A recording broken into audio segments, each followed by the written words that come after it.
नमस्कार, good evening, जय हिंद दोस्तों। Welcome to our educational channel Sunil academy. आप लोगों का बहुत बहुत स्वागत है। दोस्तों, हम सभी जानते हैं कि सीटेट का जो एग्ज़ाम है काफ़ी नज़दीक है। तो आज के इस सेशन में हम लेकर आए हैं सीटेट के 60 सीडीपी के प्रीवियस क्वेश्चन जो 2022 में के एग्ज़ाम में पूछे गए थे। तो दोस्तों, सीडीपी ही एक ऐसा सब्जेक्ट है जो स्कोरिंग सब्जेक्ट है जो सीटेट के पेपर में अच्छे नंबर लाने में सहायता करता है। तो दोस्तों, आइए हम शुरू करते हैं।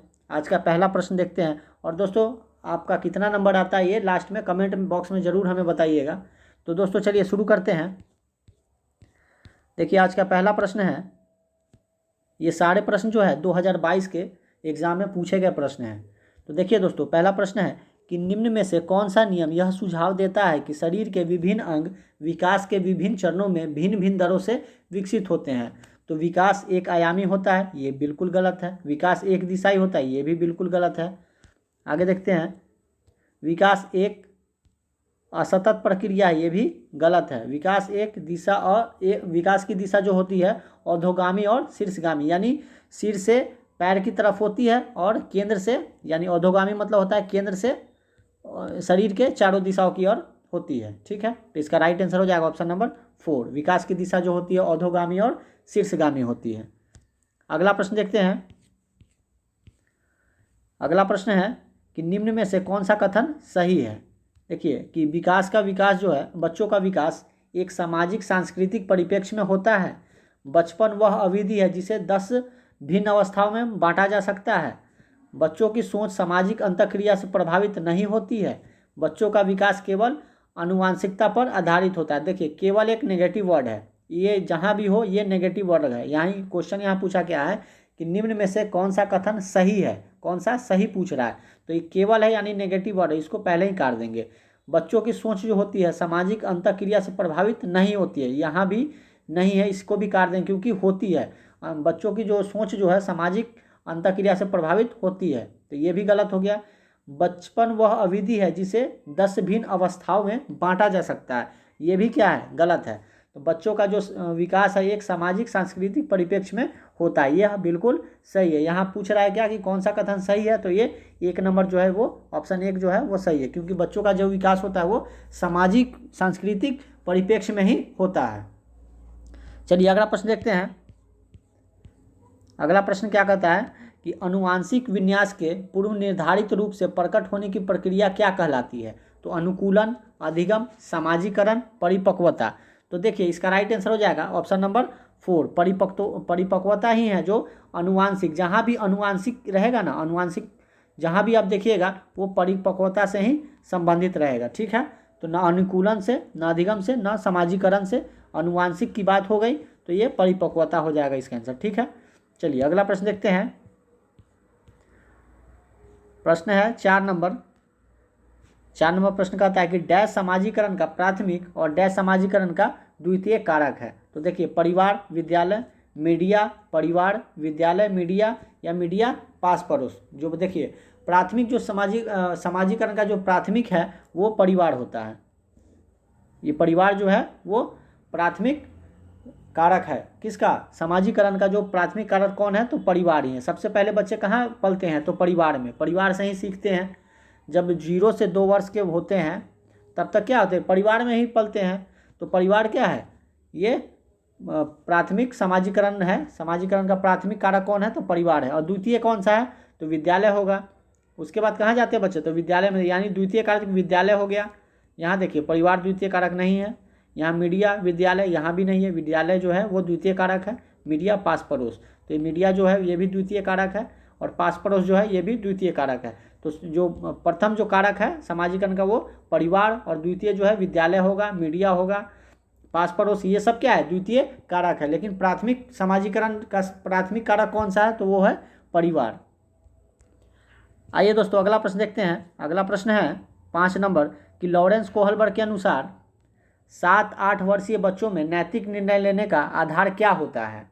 तो इसमें क्या होता है, जो लॉरेंस कोहलबर्ग के अनुसार 7-8 वर्षीय के जो बच्चे हैं, 7 और 8 वर्ष के जो बच्चे होते हैं उसमें नैतिक निर्णय लेने का कौन सा आधार होता है। तो इसको देखेंगे, सामाजिक व्यवस्था बनाए रखना, सामाजिक अनुबंध बनाए रखना, दंड और आज्ञा पालन करना, सार्वभौमिक नैतिक सिद्धांत। तो देखिए 7-8 वर्ष का बच्चा क्या होता है, उसको क्या होता है, डर होता है। अगर कोई भी बच्चा खेल रहा है, अगर पिताजी को देखता है या घर के किसी बड़े व्यक्ति को देखता है तो वो दौड़ के घर में चला आता है। तो 7-8 वर्ष के बच्चे के मतलब क्या दिमाग में क्या होता है, डर होता है। तो यही है क्या, दंड और आज्ञा पालन करना।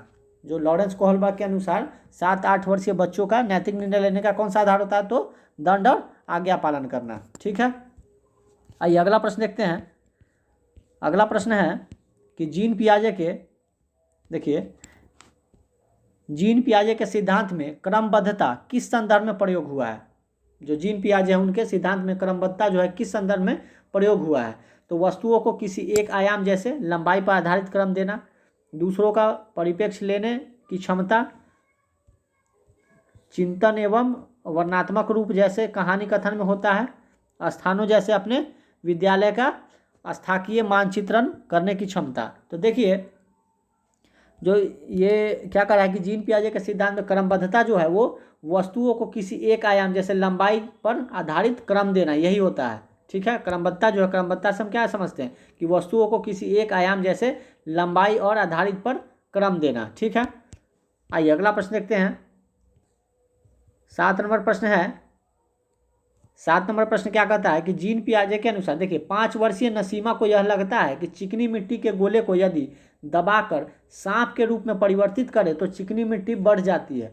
यानी 5 वर्ष की जो नसीमा है वो क्या सोचती है कि अगर हम चिकनी मिट्टी को ऐसा सांप जैसा बना दे तो ये क्या हो रही है, ये जो चिकनी मिट्टी जो है ये बढ़ने लगेगी। तो ये जीन पियाजे के अनुसार उसकी सोच के पीछे कौन सा तर्क है।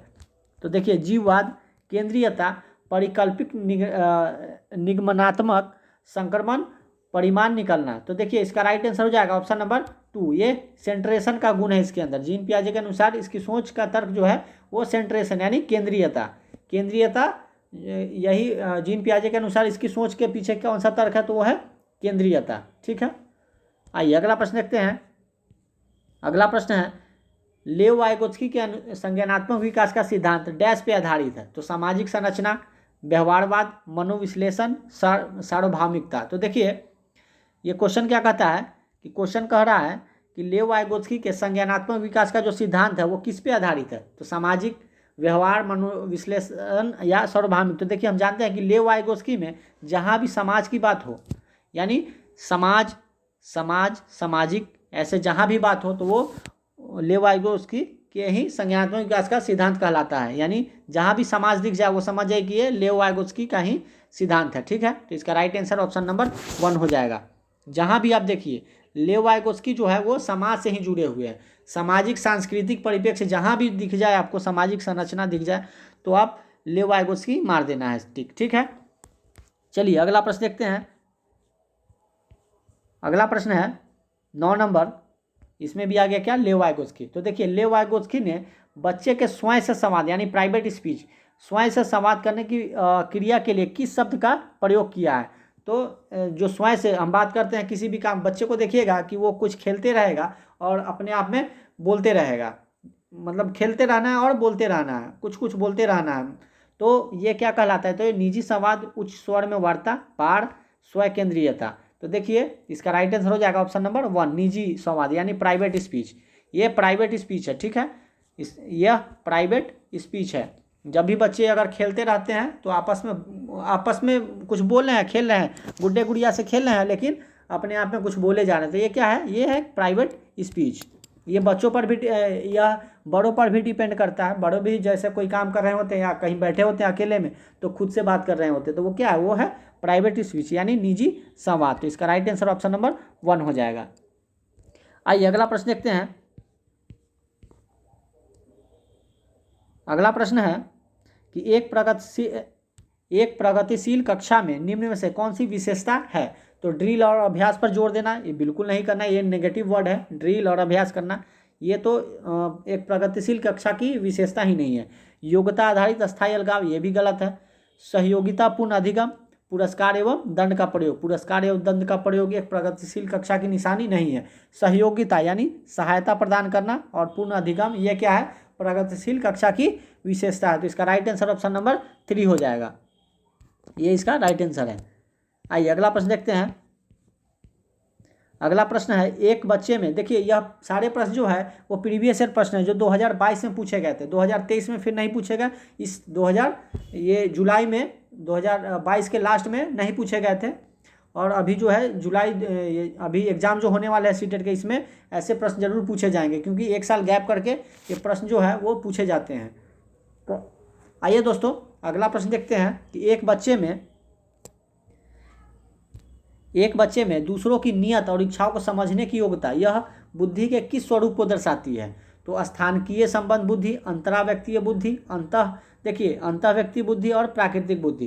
तो ये ये जो है ये किसान जो है उनके बुद्धि को दर्शाता है, ये नेचुरल से चल गया है, जो प्राकृतिक हो जाएगा नेचुरल से संबंधित है। ये स्थानिकीय अलग है, और देखिए इसमें कन्फ्यूजन हो जाता है कि अंतरा और अंतः ये दोनों है, जो अपना जो होता है बुद्धि, अपना जो इच्छा समझने का और दूसरे का इच्छा समझने का, तो इन दोनों में जो कन्फ्यूजन होता है, बहुत सारे बच्चे इन दोनों में कन्फ्यूजन होते हैं और गलती भी करते हैं। तो यहाँ पे ध्यान से देखिएगा कि एक बच्चे में दूसरों की नियत, यहाँ अपना नहीं बोल रहा है, यहाँ दूसरों की, यहाँ क्या कर रहा है कि दूसरों की नियत और इच्छाओं को समझने की जो योग्यता होती है वह बुद्धि के किस स्वरूप में दर्शाती है? तो देखिए एक होता है अंतरा और एक होता है अंतः। तो अंतः जहाँ होगा ना, अंतः होगा यानी खुद में, अगर अपना कुछ जानना है तो अंतः हो जाएगा, और दूसरे का जानना है तो अंतरा हो जाएगा। ठीक है, तो इसको ध्यान रखिएगा कि अंतरा दूसरे का बुद्धि जानने के लिए होता है, और अंतः जो होता है अंतः वो अपने लिए होता है। ठीक है, तो इसका राइट आंसर हो जाएगा ऑप्शन नंबर 2, अंतरा व्यक्तिक बुद्धि जो होता है वो दूसरों की नियत और इच्छाओं को समझने की योग्यता को क्या है, इसी बुद्धि को स्वरूप को क्या कहते हैं, अंतरा व्यक्तिक बुद्धि। आइए अगला प्रश्न देखते हैं। प्रश्न नंबर 12 है कि राष्ट्रीय शिक्षा नीति 2020 में निम्न में से कौन सा कथन प्रस्तावित है? तो देखिए पढ़िए इसको। ऑप्शन पहला है कि अपनी मातृभाषा में शिक्षित होना शैक्षिक और प्रौद्योगिकी उन्नति में बाधक है। तो यहाँ बाधक तो है नहीं, अपनी मातृभाषा में पढ़ेंगे तो बाधक कहाँ से हो जाएगा, तो ये गलत हो जाएगा। यहाँ कौन सा कथन प्रस्तावित है, तो ये तो गलत हो गया, ये नहीं है। विद्यालयों को बच्चों को अंग्रेजी भाषा को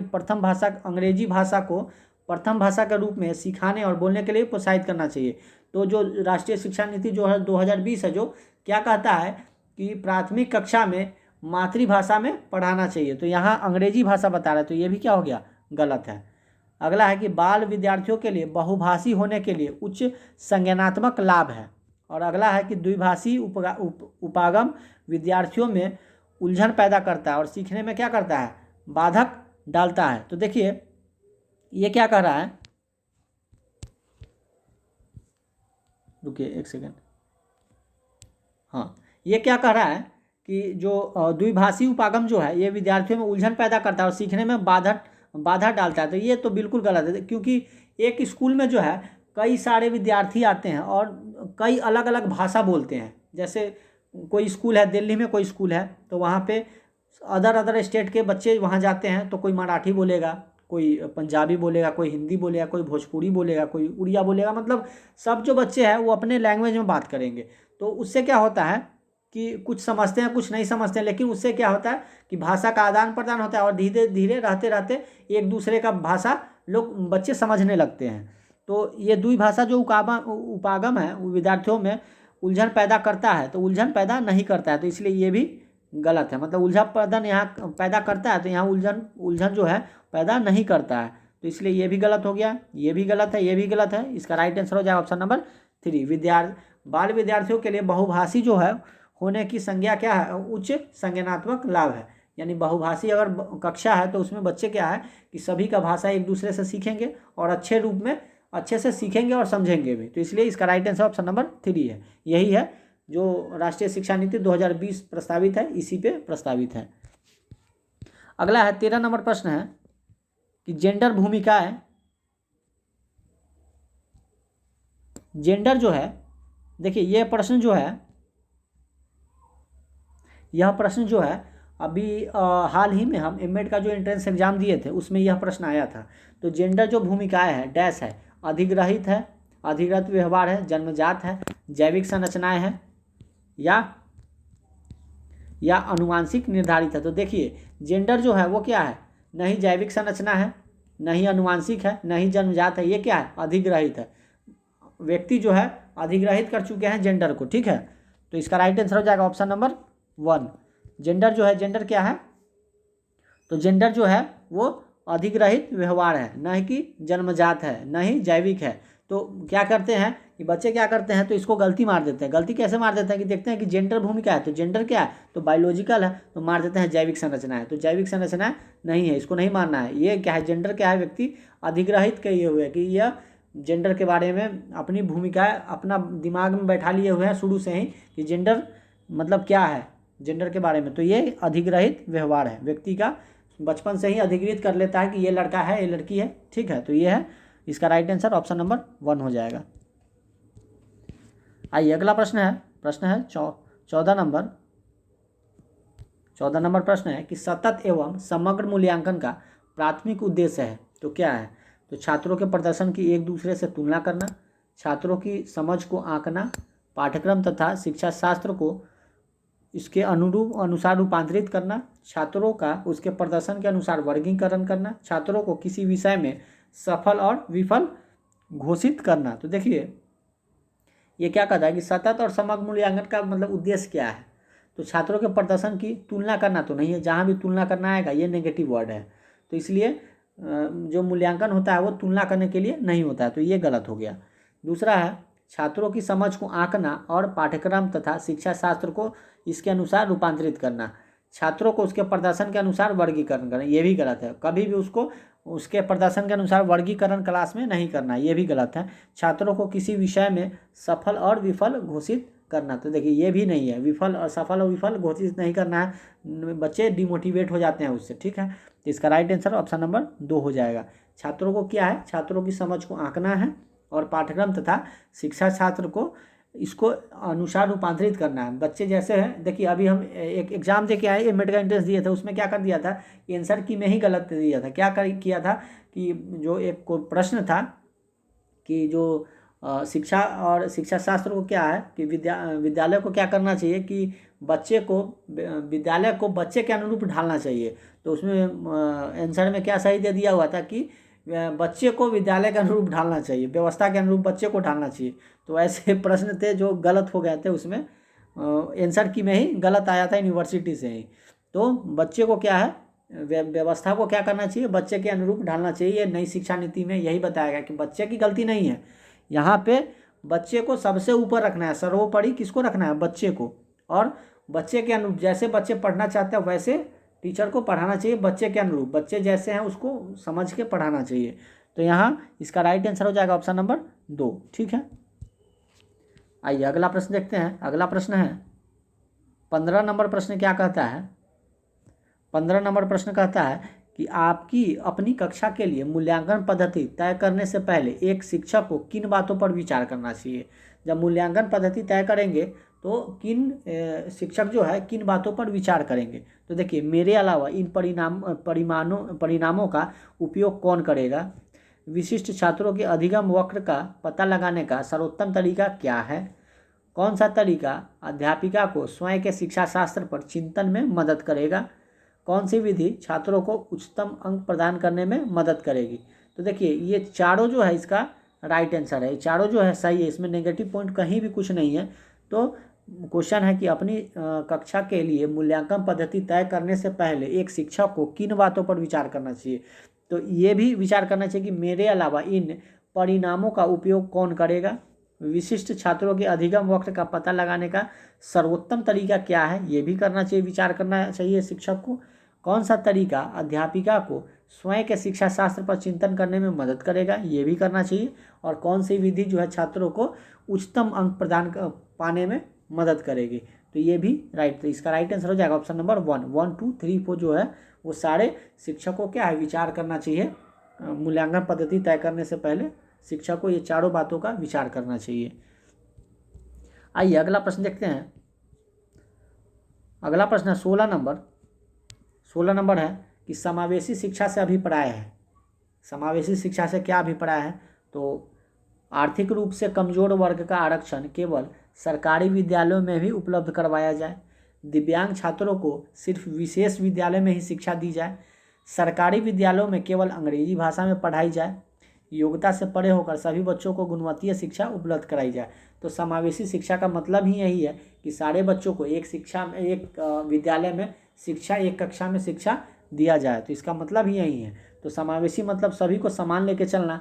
तो आर्थिक इसको अलग नहीं करना है, इसको भी अलग नहीं करना है। दिव्यांग बच्चों के लिए विशेष शिक्षा क्यों दी जाए भाई? सरकारी विद्यालय में अंग्रेजी भाषा में तो ऐसा है नहीं, गलत है।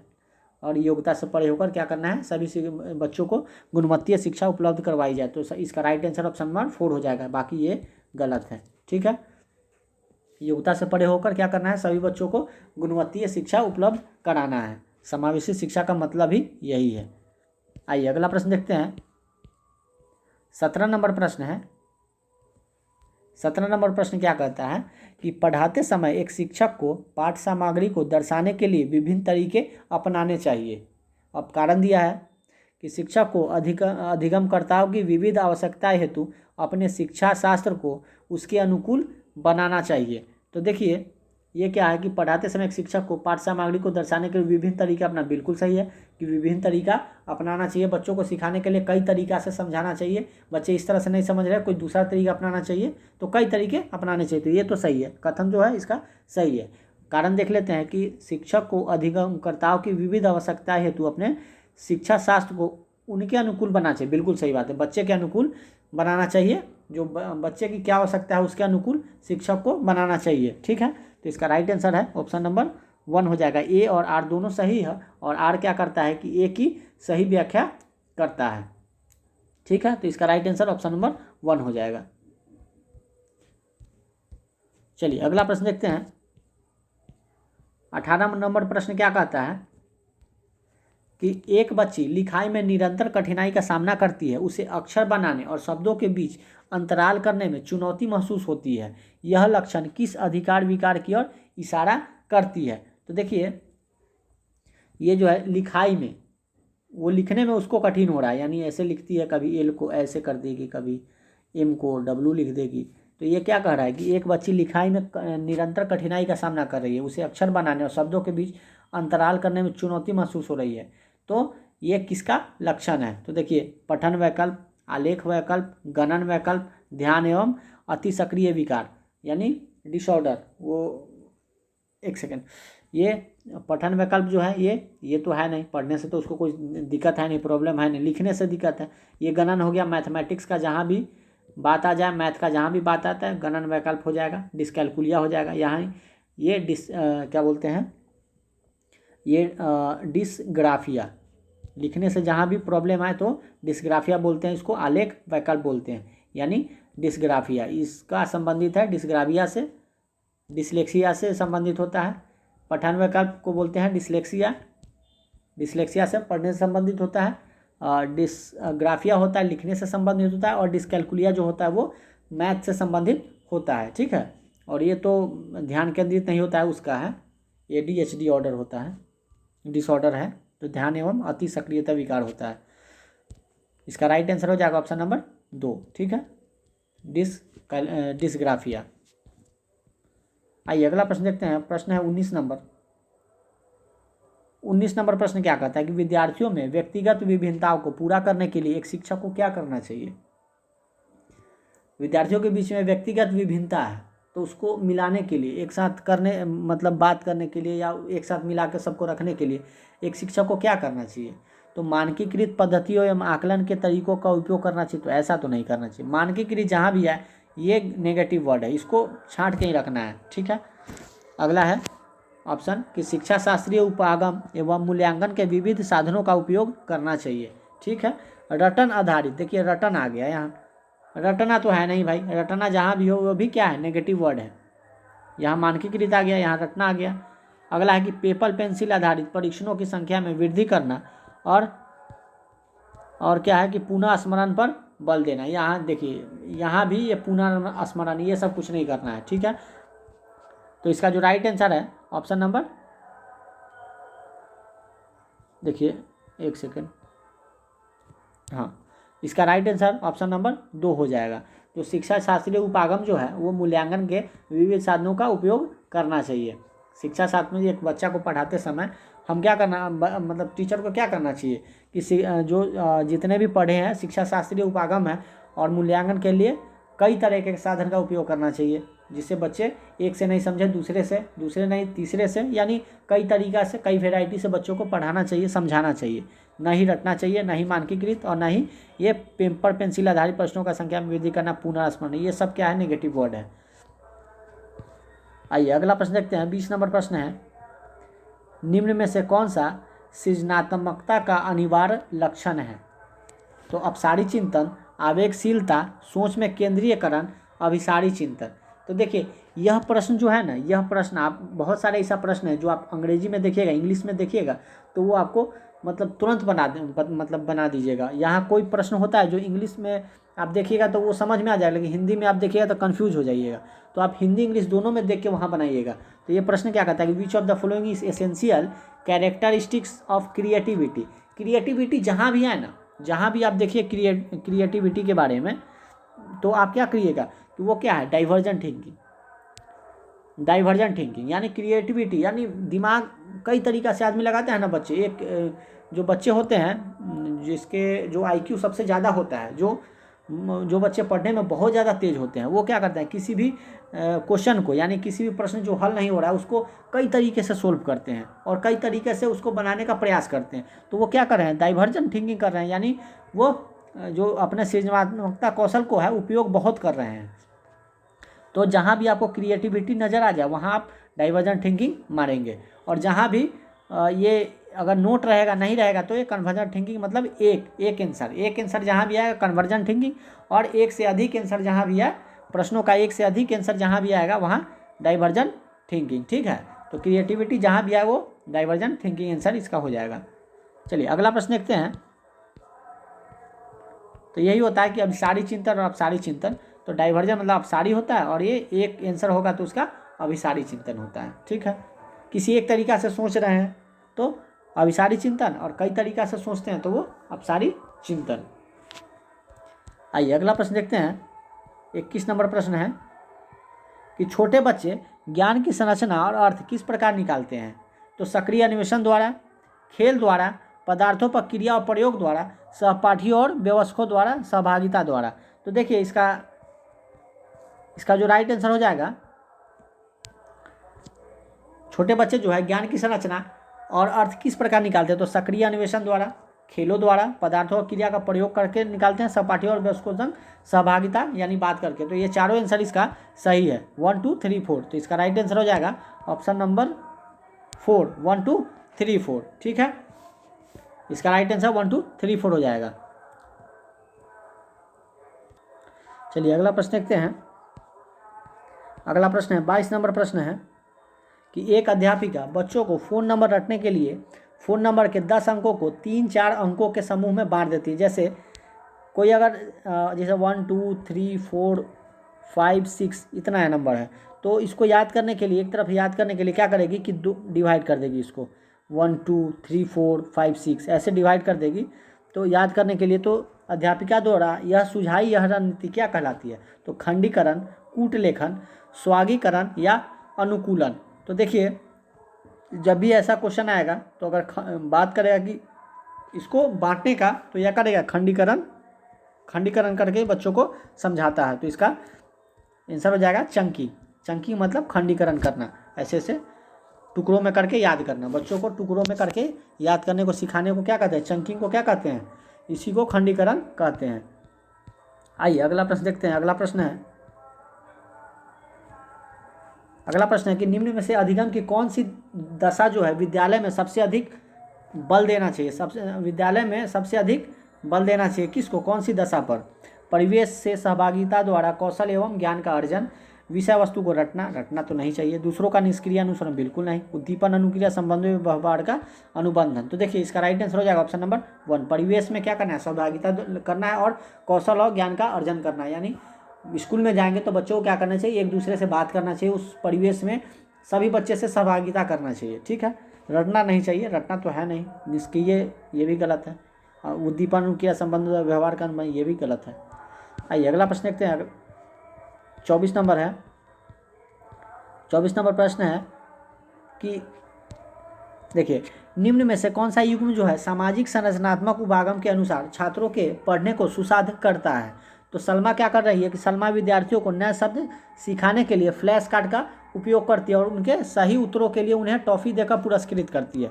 तो देखिए क्वेश्चन है, क्वेश्चन क्या कर रहा है, देखिए एक बार, हाँ, कि कौन सा सामाजिक संरचना के बारे में बता रहा है। तो सलमा विद्यार्थियों को नया शब्द सिखाने के लिए फ्लैश कार्ड का उपयोग करती है और उसके सही उत्तरों के लिए उन्हें टॉफ़ी देकर पुरस्कृत करती है। अगला देखते हैं कि परामिति विविध प्रकार के पुस्तकें अपने विद्यार्थियों को पढ़ाने के लिए देती है। जो विद्यार्थी एक विशिष्ट पुस्तक पढ़ते हैं उन्हें नियमित रूप से पुस्तक पर परिचर्चा करने के लिए कहते हैं। ठीक। अरुंधति नए शब्दों का अर्थ समझने के लिए संदर्भ संबंधी संकेत का इस्तेमाल करने पर बल देती है। रेखा अपने विद्यार्थियों को उन शब्दों को 5 बार लिखने के लिए देती है जो वह परीक्षा में क्या करती है, गलत करते हैं। तो देखिए इसका राइट आंसर हो जाएगा, ये जहाँ भी आएगा 5 बार लिखना। गलती कर दिया तो उसको 5 बार लिखने से क्या होगा, कुछ नहीं होगा, उसको समझाना चाहिए। तो क्या करना है इसका, हाँ, क्या करना है इसको, परामिति विविध प्रकार के पुस्तकें अपने विद्यार्थियों को पढ़ने के लिए देती है। जो विद्यार्थी के लिए एक विशिष्ट पुस्तकें पढ़ते हैं उन्हें नियमित रूप से पुस्तक पर परिचर्चा करने के लिए ये करना चाहिए, क्योंकि चर्चा करने से और भी समझ आता है बच्चों को। ठीक है, तो 2 तो सही है इसका, 1 नहीं, 1 गलत है।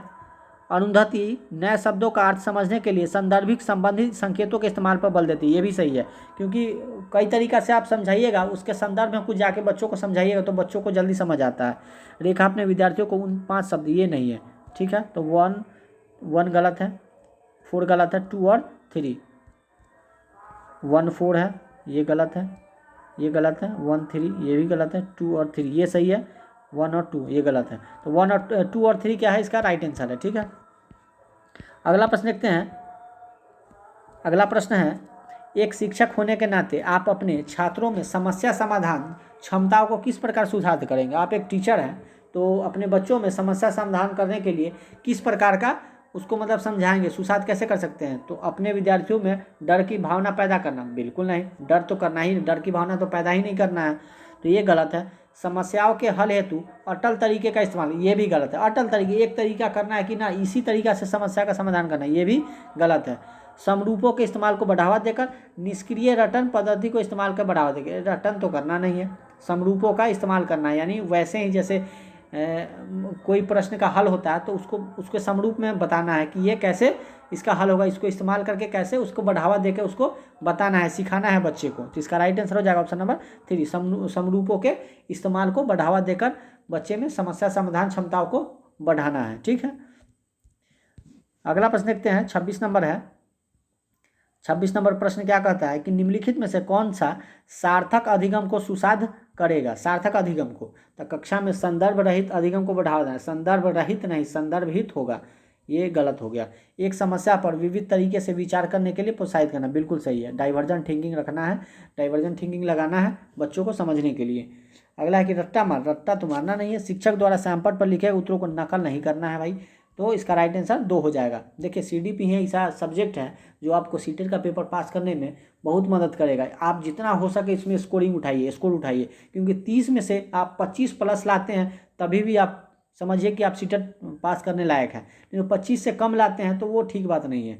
ये स्कोर जितना से ज़्यादा उठाइएगा तो इसी के बल पे उठाइएगा, सीटेट के बल पे ही। ठीक है, तो सीटेट में जो आपका नंबर आना चाहिए 25 प्लस आना चाहिए, ये 25 प्लस है। 30 में 30 भी आना चाहिए, क्योंकि हमको 30 में 30 आया था।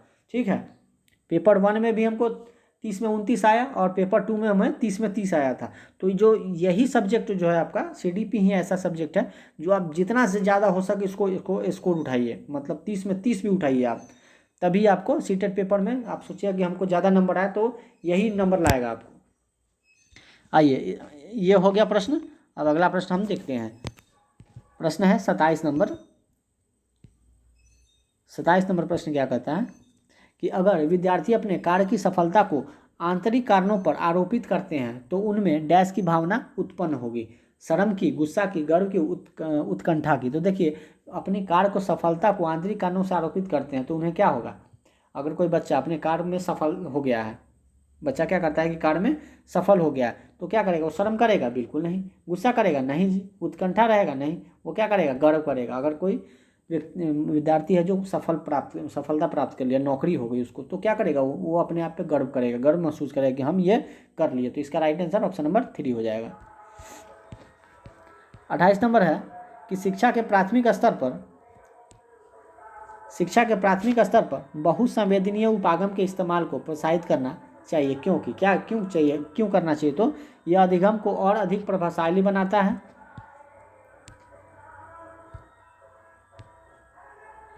यह बच्चों को शिक्षा से वर्जित करने का मौका देता है, यह अध्यापक के निर्दिष्ट अवधि का काफ़ी समय बचाता है, यह बच्चों को आज्ञा परायणता पैदा करता है। तो देखिए, जो इसका राइट आंसर हो जाएगा ऑप्शन नंबर 1 हो जाएगा। यह अधिगम को क्या करता है? अधिक प्रभावशाली बनाता है, न कि ये वर्जित करता है, एक अवधि में नहीं करना चाहिए, बचाता है। इससे क्या मतलब है? हमको शिक्षा पढ़ने गया बच्चा कि उसका समय बचाने गया टीचर का, आज्ञा पालन करना, ऐसा भी कुछ नहीं है। तो इसका राइट आंसर हो जाएगा ऑप्शन नंबर 1। ठीक है, 1 जो है इसका राइट आंसर है।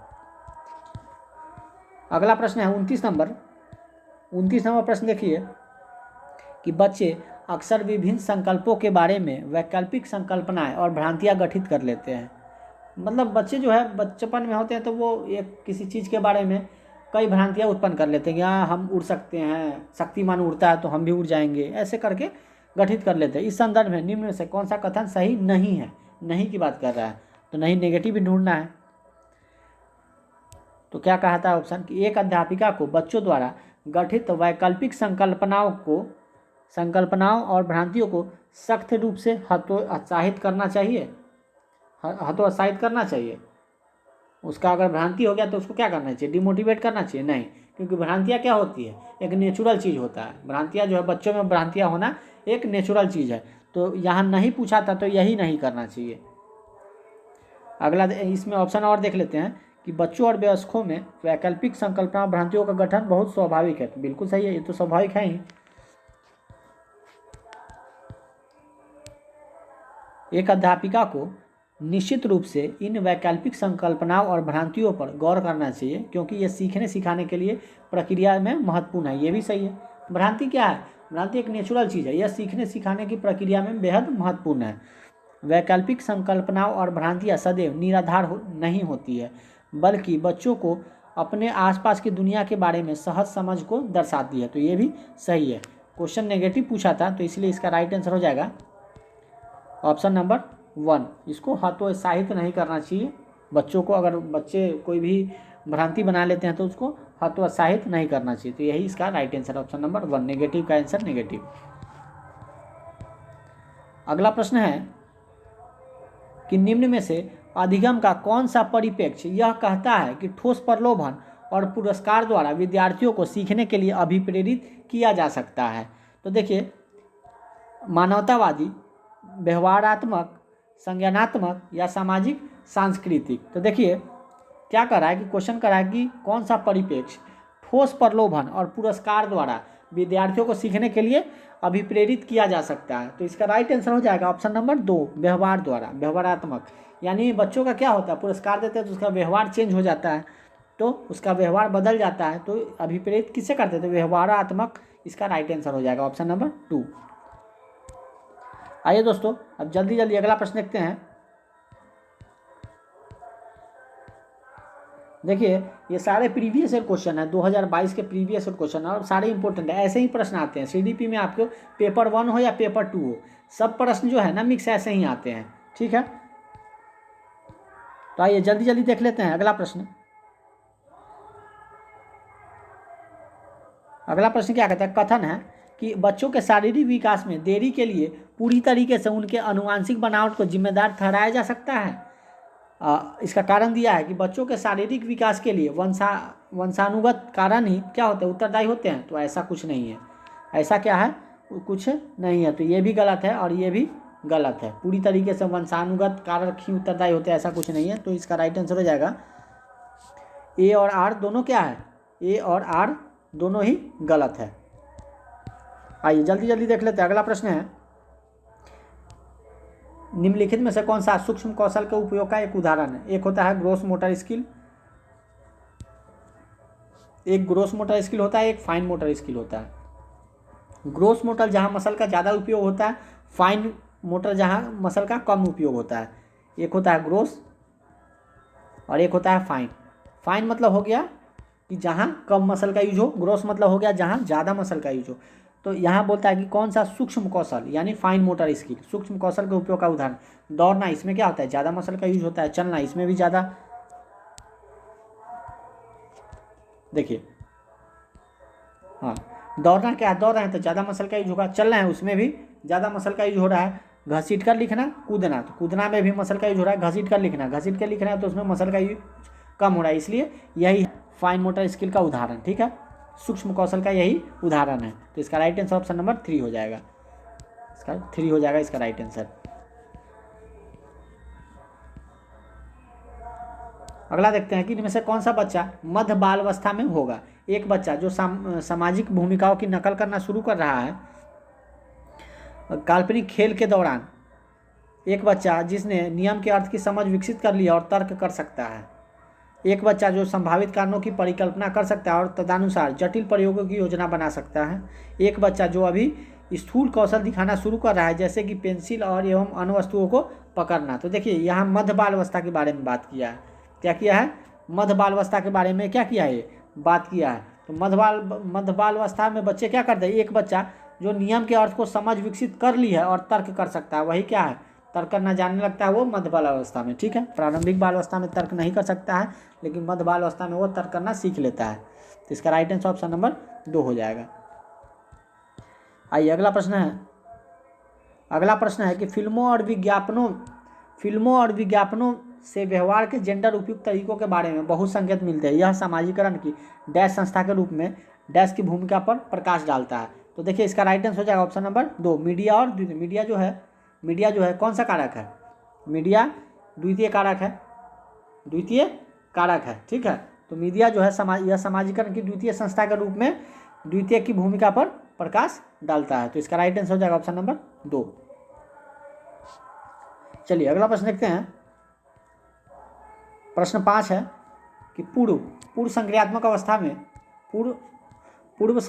अवस्था में कौन सी संज्ञानात्मक क्षमता आती है। अमूर्त सोच की क्षमता, लक्ष्य निर्देशित व्यवहार की क्षमता, दूसरे का नजरिया लेने की क्षमता, परिकल्पनात्मक निगमनात्मक सोच की क्षमता। तो देखिए जो पूर्व संक्रियात्मक अवस्था जो होता है, पूर्व संक्रियात्मक अवस्था कौन सा होता है, पियाजे का जो 4 अवस्था है, एक 0 से 2 वर्ष होता है, 2 से 6 वर्ष होता है, 6 से 11 होता है, ये मूर्त हो गया, ये पूर्व हो गया, ये संवेदी पेशी होता है, ठीक है। एक लास्ट हो जाता है 11 से 16, ठीक है, औपचारिक।